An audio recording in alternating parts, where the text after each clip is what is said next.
هێمایەک بۆ ژیانەوە لە شوێنی تەقینەوەکانی ناحیەی قەرەتەپە لە سنووری پارێزگای دیالە هەڵمەتێکی نەمام ڕواندنیان ئەنجامدا. وەک خۆشیان ئاماژەیان بۆ کرد، دەیانەوێت لەو ڕێگەیەوە پەیامێک بدەنە هەموو لایەک کە پێشمەرگەی کوردستان واتە ژیانەوە، چونکە لە شوێنی تەقینەوەکاندا نەمام دەڕوێنێت.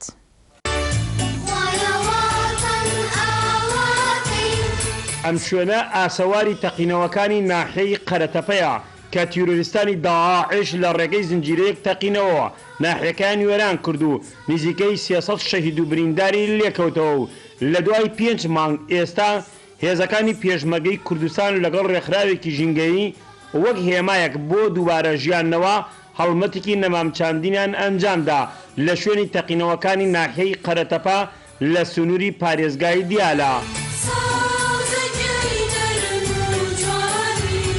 دیارە هەڵمەتێکی ژینگەیمان لە سنووری قەرەتەپە و لە سنووری بەرەکانی جەنگ ئەنجامدا. ئەم هەڵمەتە بەمبەستی گەیاندنی پەیامی ژینگەییە بە تەواوی مرۆڤایەتی کە ئەمڕۆ ژینگەی کوردستان بەهۆی ئەم شەڕی داعشەوە ڕوبەڕووی مەترسی بووەتەوە. پێویستە هەمومان پێکەوە دەست لە ناو دەستی یەک کار بکەین بۆ ئەم زیانە ژینگەیانە کەم بکەینەوە.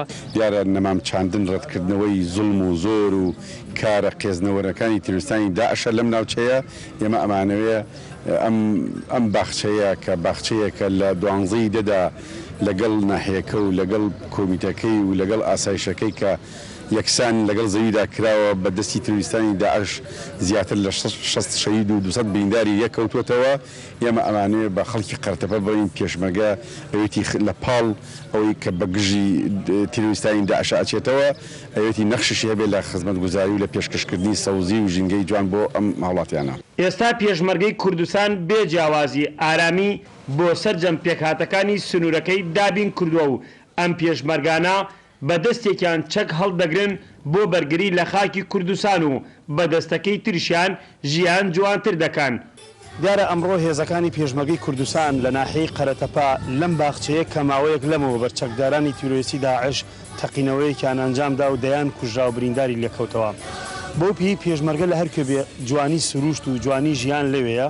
ئەمڕۆ هێزەکانی پێشمەرگە بۆ یەکەم جار لە ناحیەی قەرەتەپە لە سنووری پارێزگای دیالە هەڵمەتێکی فراوانی نەمامچاندنیان داوە بۆ پێی ئەم ناوچانە ناوچەی کوردستانە بۆیە دەبێت سروش لەم ناوچانە دووبارە بژێتەوە.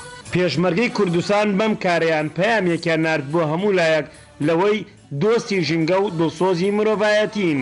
حەیدەرزەنگەنە بۆ کەناڵی گەلی کوردستان ناحیەی قەرەتەپە لە سنووری دیالە.